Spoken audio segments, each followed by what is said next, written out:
Hi guys and welcome back to the Red Mist podcast. My name is Sishadri and you guys know the drill with raw reactions by now. If you have been following my podcast, I record my reactions pre-game, at halftime and at full-time of every Liverpool game, and then I put it all together as an episode of the podcast. And we're here for the big one, our first away game, and what an away game to start off the season. This is Liverpool travelling to Stamford Bridge to Chelsea, and we're going to try and have 3 points away from the bridge. We're going to try and bring that away from the bridge.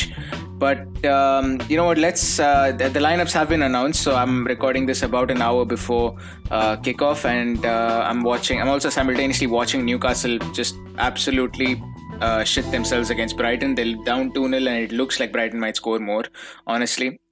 But we're not here to talk Newcastle or Brighton. We're here to talk Chelsea and Liverpool. Kickoff is at 4:30 UK, like I said.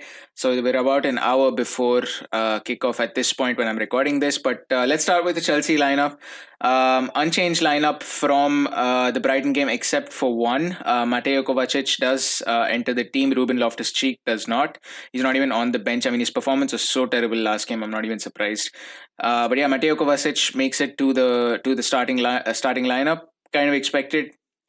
They've got Kepa, Reece James, Andreas Christensen, Kurt Zouma, Marcus Alonso, Jorginho, Kante, Kovacic, Mount, Havertz, and Werner. So I'm a little surprised Havertz is still being played out onto the right-hand side. Like, that's what I would expect. But I think it's just weird because I've seen Mount play left wing a couple of times for Chelsea last season and he looked okay, but Havertz didn't look comfortable at all. Playing on the right wing. I don't know if it's just a temporary thing if that's where Lampard sees Havertz play. So I don't know what's going on there, but I don't think he will be effective from the right wing. He might have the odd good game because he is obviously a very talented player. He might have the odd good game, but to be completely honest, like I genuinely don't see Kai Havertz having a good game on the right wing against our left flank, which includes Andy Robertson, obviously. But yeah, Timo Werner is going to be their biggest threat. I think he's definitely going to be the main goal scoring guy. He looked really good last game against Brighton. Like I said on the podcast with Jerry, he looked amazing. It looked like he fit in seamlessly with the Chelsea lineup. And to be honest, like I feel like if there are goals in this game for Chelsea, then I think Werner is probably the one who's going to get them. That being said, I hope there aren't any goals for Chelsea. Honestly, we could do with a clean sheet. But, more on Liverpool a little later. Timo Werner, again, like I say, he's going to be the key player. Mateo Kovacic will give them that industry in midfield along with Kante. And that's a guy we need to be wary of. Jorginho can be exploited defensively, but on the ball, he's quite a good player and he's quite stable. So I would say Jorginho is he's a likely threat. But you know what? Enough about Chelsea. Let's talk about Liverpool. Now, before we get on to the lineup itself, obviously, if you're a Liverpool fan, you would have heard the news. We signed Thiago, we signed Diogo Jota as well. I don't even know where Diogo Jota's signing came from because, honestly, there were no links with us till like a day before. And suddenly it progressed from there being rumours that Diogo Jota might be coming to Liverpool to actually him coming to Liverpool and wearing the number 20 jersey. So I genuinely don't know how that happened, but it did happen. And speaking of Thiago Alcantara, he is on the bench against Chelsea. The paperwork did get through. He isn't starting. I didn't actually expect him to start, to be honest, because I think that would disrupt our midfield too much. You don't want a new player in such a big game to start, but even though he is quite talented, as we all know with Thiago, but I have no doubts he is going to start in the future. But as of now, this game, couple of things. Joe Gomez and Joel Matip both have minor issues. Joe Gomez with a minor knock and Joel Matip with a minor muscle issue. So both of them miss out, which means Fabinho is going to have to slot in at centre-back alongside Virgil van Dijk. So we've got Alisson, Trent, Fabinho, van Dijk, Robertson for our backline. I'm not sure how comfortable I am with Fabinho at centre-back. I mean, yes, he's good and he will do quite well, but there is a possibility that it could backfire the way it did for Man City and Fernandinho. So I'm a little bit scared, especially going up against Timo Werner and going up against a pretty quality front line, even though it is Havertz on the right wing and not his natural position. it is quite a quality front line. So I'm a little bit skeptical of how much that'll work, but I think it will. To be honest, like I think it will work. So yeah, Trent, Fabinho, Van Dijk, Robertson, backline, Gini Wijnaldum, Jordan Henderson, Naby Keita. Henderson is likely going to be playing the six. Although to be fair, I can actually see a double pivot with Wijnaldum and Henderson and Keita playing in front of them. So I can see that. I can see Henderson playing the six. I can even see Wijnaldum playing the six at times. So I mean, it's there's going to be a lot of rotation in midfield, I feel, between Wijnaldum and Henderson. Keita is just going to be a main attacking threat for sure, and he's been really impressive in form. So I wouldn't expect anything less. And then up front, obviously, it's the three: Mane, Salah, Firmino. So there's just no surprises there. But I mean, honestly, I'm genuinely just. I mean, I'm genuinely just surprised that Thiago has made it onto the bench. I mean, yeah, but before I proceed with my own not rant exactly, my own thoughts about Thiago, I'll just read out the subs for both sides. So Chelsea have Caballero, Aspilicueta, Tomori, Barkley, Hudson-Odoi, Tammy Abraham, and Olivier Giroud on the bench. And Liverpool have Adrian, Thiago, James Milner, Curtis Jones, Minamino, Tsimikas, and Origi on the bench. So Tsimikas also making his first appearance in a Premier League matchday squad, and Thiago as well. So I mean, I don't see Thiago staying on the bench for a very long time. This game he might come on later on, especially if it's like 0-0 or if it's if we're down. I do see him coming on, but. Yeah, I mean, it's just very surprising that Thiago's paperwork actually was cleared, and that those weren't just newspapers making up their own stuff to excite us Liverpool fans. So, I mean, genuinely, it's just very. It's a very surreal feeling. Like even now, I can't believe Thiago is actually a Liverpool player, but he is one, and he is on the bench against Chelsea. I am excited for this match. Like I said in my preview with Jerry, I'm going for a 3-2 Liverpool win. He also went for a 3-2 Liverpool win, actually. So I'm hoping that does come true. I'm hoping we can get a clean sheet, though. Like I think Liverpool desperately need a clean sheet just to sort of boost their morale. I mean, 4-3 against Leeds was just conceding 3 goals against Leeds at Anfield was a kick in our teeth, and it should have been a wake-up call ahead of the Chelsea game. Hopefully it was. Hopefully we can get a clean sheet, and hopefully we can get a win. So that's just my hope going into the game between Chelsea and Liverpool. And yeah, I mean, nothing else to say really, except hope that our boys put in our best performance at Stamford Bridge yet. Right, boys and girls, ladies and gents, I am at halftime here, and I can't say it's been the most exciting half, at least not until the end. But you know what? Let's just start right there. Let's just start right at the back end of the first half. Big moment. Chelsea down to 10 men. Andreas Christensen being sent off for bringing down Sadio Mane. Like, honestly, I was screaming for a red because it was a clear red. I don't know why Paul Tierney went for a yellow at first glance, but like, to be fair, I do understand that why he went for a yellow, because obviously in case it's a red, VAR is there to sort of tell him. And it is a big game. You don't want to give a red in these circumstances sometimes. I get all of that, but that's a drop dead, stone cold. That is a red. He's the last man through. He was about to get the ball clearly ahead of Kepa and Christensen. He was going to go around the keeper and score. Like, there's just no way Mane does not. He's at least going to have an attempt on goal.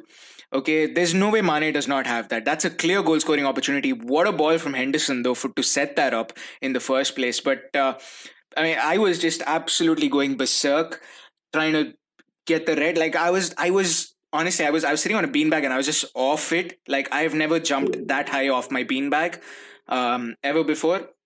But honestly, like, that is a red all day. Like, all day, every day, 24/7, 365 days, that is a red card. There's just no question about it. Inexperienced defending. I don't even know what Christensen was thinking. That's a rugby tackle. Like, he's basically bear hugging Mane and making him fall down. Like, that is a stupid decision. That is a stupid move. But honestly, I couldn't care less. Obviously, Trent puts the free kick a little above, a little wide, I think. But honestly, this sets up the second half. Like, we should be smashing Chelsea at this point. Like, there's no way 11-man Liverpool team should be losing to a 10-man Chelsea team at this point. Yes, it's Stamford Bridge. Yes, it's an away game. Werner's looked okay.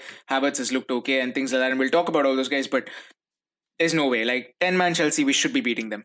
I mean, there's just no two ways about it. For a team that wants the title, we should be beating them. This should be, at the end of the game, this should be 6 points out of six. If it isn't, I'll be very, very disappointed. Honestly, I mean, yeah.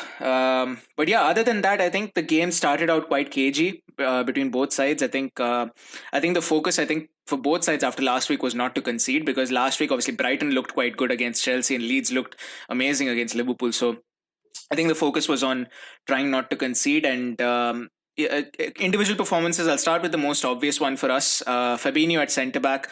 I thought he did very well. I thought he held his own. He had that one brilliant moment against Timo Werner when Werner got a run at him, and I thought he did really, really well for us. And Virgil van Dijk was confident. He was, he was just his usual assured self at the back. But Fabinho was, to me, the standout in that defense because he's playing out of position pretty much. Yes, it's similar to a holding midfield role that he plays, but honestly, the job that he's done on Timo Werner, it's been really good. Let's not forget that. And he's done well with Havertz as well. He's dealt well with Havertz as well, because a little bit of a surprise, not really a surprise. I don't know if I can call it a surprise really, because Havertz had such a bad game at right wing last time. Lampard's decided to play him up the middle this time, and Werner on the left and Mount on the right. It's kind of working for Havertz at least, because he's actually getting a few good runs. He's got more space to operate and things like that. So we've dealt well with him. I don't think Havertz has had the best game yet in a Chelsea shirt. But I think he's doing better than what he did at Brighton, to be fair. So we've dealt well with him. The defense as a whole has looked okay, defensively speaking, but wing backs Robertson and Trent need a little more from them. I just don't know. They just don't seem to have gotten into the groove just yet. A few misplaced crosses, a few bad crosses. There was one where I think Robertson should have crossed first time. Instead, he chose to take on his man, and then he kind of got into trouble a little bit. He did manage to get the cross, but it was kind of a bad one. But yeah, I mean, Trent and Robbo need to be doing better offensively. I think as the game goes on in the second half, especially with the one-man advantage that we have, I think it will be much better from Liverpool's side, from Trent and Robbo's side. I think we should be doing a lot better with respect to our wing backs, considering they're the main source of creativity in this team.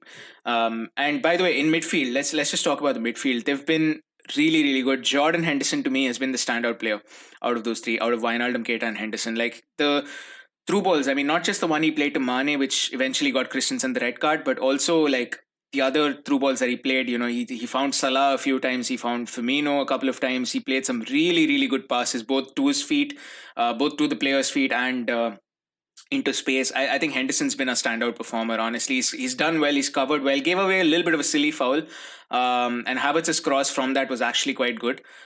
Just that because of the high line, no one could quite get onto it. I think if it's, they said this in commentary as well, if it was a little lower or a little flatter, I think Alonso gets his head to it, and I think he was onside when the free kick was hit.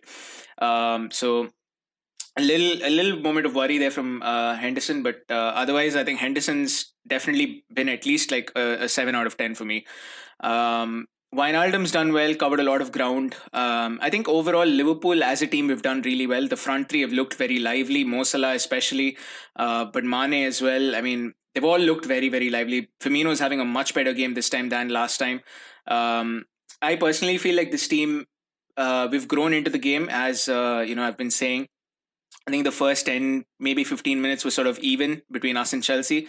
But I think after that, it's just been Liverpool, except for I think a few brief minutes where Chelsea were kind of getting a few waves one after the other. But overall, I feel like, we've grown into the game massively. And we've really sort of... we've really done well. Like there's nothing that I can choose to criticize, honestly. Obviously, we had that big chance when Mo Salah and Kepa were on for a chase for a miss-hit, not a miss-hit cross, but a cross that went quite long. And then Salah gets it, puts his sort of pass right across the keeper, and nobody's there at the end of... Firmino's there at the end of it, and I think it was Christensen who sent it out for a corner just at the near post. And then there was another one, I think, where Salah fizzed it right across the box, and it was just a little bit quick for Firmino there. But we've come close to scoring. Chelsea have come close to scoring as well. Werner had that one shot. I was a little bit scared when I saw Alisson, because I thought he had sort of misjudged it. But when I saw his dive, I thought he misjudged it or something. Like I thought it was too slow. I mean, I thought he was too slow to react, but in the end, I actually did see the dive, and he was going to get his hand to it, and then he realized it's actually going wide. And even though on TV it looks close, I can tell you, like, even as an amateur keeper, you kind of, there are some shots that you know are going to go wide, even if it's going to be close. Like, so he just left that, and that was a really good decision for me from Alisson. Alisson's looked really good. His distribution's been really good. I criticized him last game, obviously, for not being up to the mark. And Jamie Carragher today pre-game was like, he's, if Liverpool have got Simon Mignolet in goal for the last 12 matches. I wouldn't go that far. I think Alisson's still been really good. But yeah, there's been a very noticeable dip in performance. But today's actually been good. Neither keeper's really been tested, I think. Although, to be fair, like the second half, I think Kepa should be tested a lot more. But you know what? This has been a really, really good game. Chelsea have had their moments, like I said. Mason Mount has played a couple of good through balls, and Jorginho's looked a little off, which is kind of uncharacteristic. But I think it's also testament to how hard we have pressed, because we've pressed really, really high. We've pressed Chelsea really, really high, and they found it a little difficult to play out of the press. And eventually, they're either forced to go long or give up the ball in midfield to us. So I think overall, defensively, I think I would rate this game, for the team as a whole, I would rate this game a 9 out of 10. But offensively, we do need to be a little bit better. I feel like we're just missing that little spark that can give us the lead. But yeah, I mean, 10-man Chelsea, we should be finishing the job off in 45 minutes. Like, there's just no question. Like, we should be beating Chelsea at this point. And I mean, there's no argument that that Christensen didn't deserve a red. Like, he was the last man through on goal. It was a rugby tackle. I don't want to hear anything from Chelsea fans. Honestly, I don't think they have a leg to stand on when it comes to this. Honestly, it was a clear red. But yeah, I mean, that's kind of been my thoughts at halftime. I think the game's about to resume in about 4 or 5 minutes. But yeah, I mean, it'll be quite insane, to be honest. Yeah, I mean, I'm hoping we can join Crystal Palace, Everton, and Arsenal as as the fourth side to have 6 points out of 6 after 2 match days. And that'll set up a nice game for next week when we take on Arsenal at Anfield. But Arsenal at Anfield is about more than a week away. It's in fact next Monday. So yeah, it's it's more than a week away. We'll focus on that when the time comes. We have the rest of this game to be finished, 45 minutes, and then I'll see you guys at full time again with my reactions. Hi guys, and welcome back to Raw Reactions. We're here at full time. Winners at Stamford Bridge. Chelsea 0, Liverpool 2. Got the job done. Obviously helped out very much by the fact that Chelsea went down to 10 men. But you know what? There's just so many things I want to talk about. Like, can we just appreciate Thiago Alcantara for 1 second? I mean, that man has literally had 1.5 training sessions with the Liverpool team. But he comes on at halftime for Jordan Henderson, who, I don't know what's wrong. I don't know if he has like a niggle or if he has like a slight knock that he's carrying around. But you know what? Fair enough. If he had to go off, he had to go off. But he was having a good game, by the way. Like, Jordan Henderson was actually having a pretty good game. In fact, like I said, at halftime, it was his pass that led to Christensen's red card. So he was having a very, very good game. But yeah, Thiago comes on, and I mean, this guy is just, we call Virgil the Rolls Royce at the back. Thiago is the Rolls Royce in midfield. Like, he's calm, he's composed. It looks like he's been here for 1.5 years, not for 1.5 months. Like, yes, the game was made a lot easier by the fact that Chelsea were down to 10 men. Yes, we had a lot of the ball because of that, and maybe we wouldn't have had so much if Chelsea had 11 people on the pitch. But honestly, the way this guy just controls the game, it's insane. Like, it was just beautiful to watch. Just unbelievable to watch the way this guy controlled the game. And so many things happened in the second half. Thiago, in fact, started off the move that led to the first goal. Passed it off to Keita to I think it was Salah to Firmino back to Salah, and then Salah just nicely chips it above the Chelsea defense for Mane. I mean, they did an analysis of it just now at the Premier League studios, but I mean, Reece James was just gone. Like, he was out of the picture. Like, the moment he lost Sadio Mane, like, Mane managed to escape his attention. Like, he was out. Like, but what a game from Sadio Mane as well. I mean, I know I'm all over the place with this, but just bear with me, okay? This is going to make sense to you if you're a Liverpool fan. I am just ecstatic. Like, honestly, I am gassed for this win. Like, you have no idea. Anyway, what was I saying? Sadio Mane has this beautiful, beautiful finish. Like even the header was just on point. Like it was on point towards the far post. Just I think it went into the side netting and then just went in. Like just nestled it in. Beautifully soft, cushioned header into the back of the net. I mean, it was just brilliant. Sadio Mane with the first goal, and then of course he has to finish it off with the second. The second goal, I'm trying to remember exactly what it was. Oh yeah, of course. How can I forget? So he loses the ball, and then instead of like just being frustrated with himself, like there is a moment of frustration, but then he goes on, he presses Kepa, and honestly that is just a very, very rookie mistake. That is just so bad. That is an inexplicable error on the part of a goalkeeper. Like that, you just, there is no explanation for that. Like I know teams want to play out the back, and I've never understood this. Like I know teams want to play out the back, but when you're under pressure, like what is stopping you from just launching it forward? Yes, you may not have the possession at the end of it, but you're down to 10 men anyway. You don't have possession for most of the game anyway. Might as well at least be safe. If Kepa launches that, that may not have been a goal. Like if he launches that first time, that is. Honestly, I don't understand the obsession with trying to play out the back when there are situations you don't need to. But you know what? I mean, I guess that's just the goalkeeper part of me. I'm an amateur keeper as well, for those of you who don't know. But yeah, I guess that's just the goalkeeper part of me, sort of being frustrated at it. But honestly speaking, like it was brilliant. Just the pressure that he had, and you could see like Firmino was telling Mane to cover Jorginho because Jorginho was open, but Mane sort of gets in between, gets his foot onto the ball, and then just finishes, slots it in right past Kepa. I mean, what a goal that is from Sadio Mane. I mean, it is brilliant. It is genuinely just brilliant. And it kind of symbolizes Liverpool, you know, like we press hard, we just put pressure on people. There's just no two ways about it. We just put pressure on people and we force them to make mistakes. And today, Chelsea made a lot of mistakes. Let's just be honest about it. And and oh yeah, of course, other performances on the field. Fabinho, man, for me, he was my man of the match. Like, there's just no question about it. Like, everyone on the pitch, whoever was on the pitch, whoever came on as a sub, even Minamino, who had like very limited time, even he gets like an 8 out of 10 for sure. But I mean, Fabinho, man, that was a 12 out of 10 performance. Like, it was brilliant. At centre back, a little bit of an unfamiliar position for him. He has played there before. The last time he started a game at centre back was against Wolves in the League Cup alongside Dejan Lovren when we decided to give Virgil van Dijk a rest last year. I think that was or maybe not last year actually, but it might have been this year in January. But yeah, that was the last game where Fabinho started at centre back. So it's been a while.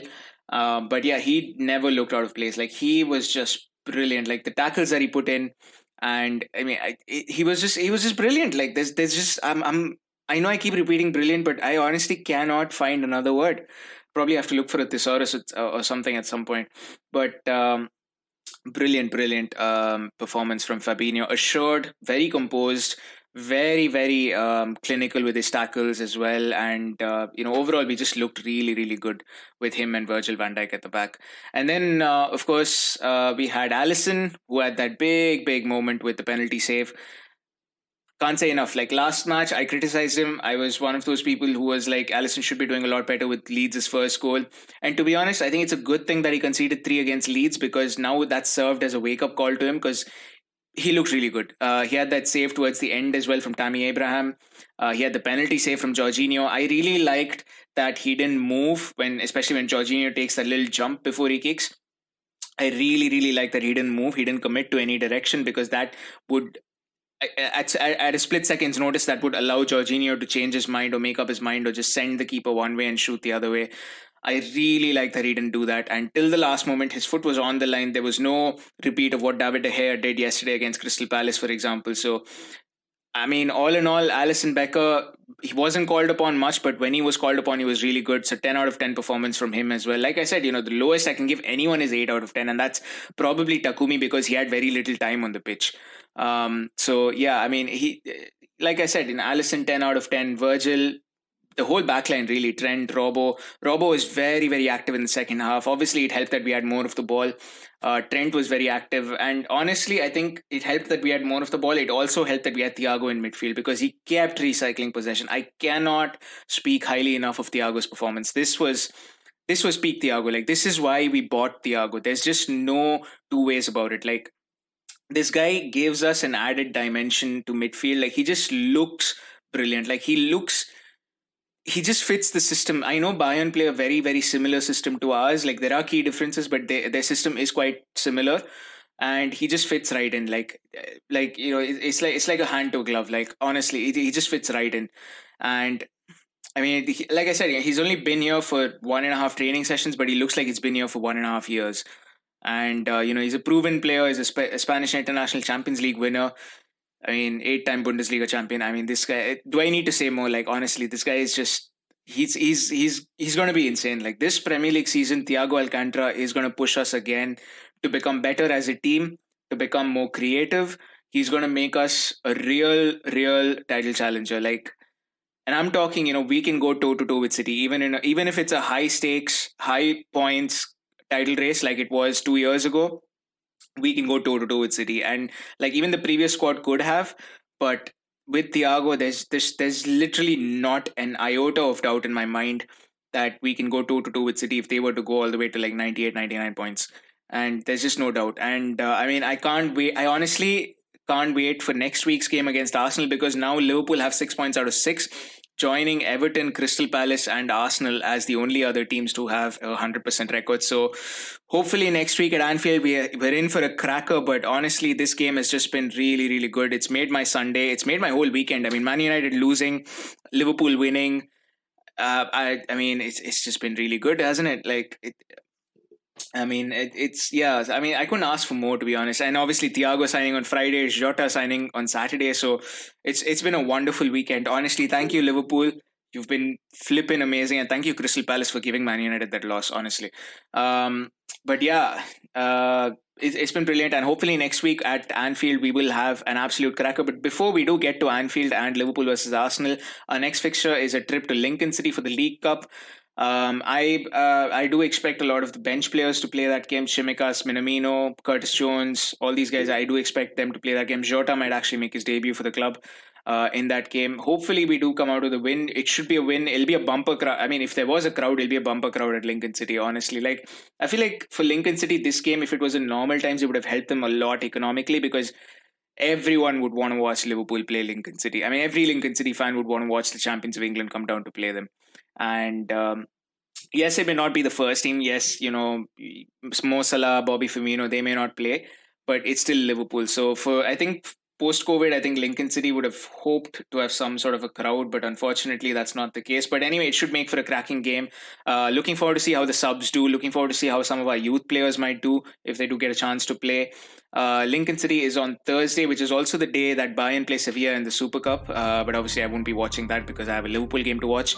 But yeah, the big game is on Monday, next Monday, Liverpool against Arsenal at Anfield. So Monday Night Football under the floodlights. The last time Liverpool and Arsenal played under the floodlights at Anfield was the League Cup game. I think the 5-5 draw, which went to penalties, and then Liverpool won. So promises to be a thriller, both sides playing some really good football, and I will have a preview episode with an Arsenal fan at some point before that game. But yeah, that's been me, and that's been raw reactions from the Chelsea game, raw reactions from Chelsea 0, Liverpool 2. Hopefully you guys enjoyed this, and I will see you guys next time. Goodbye.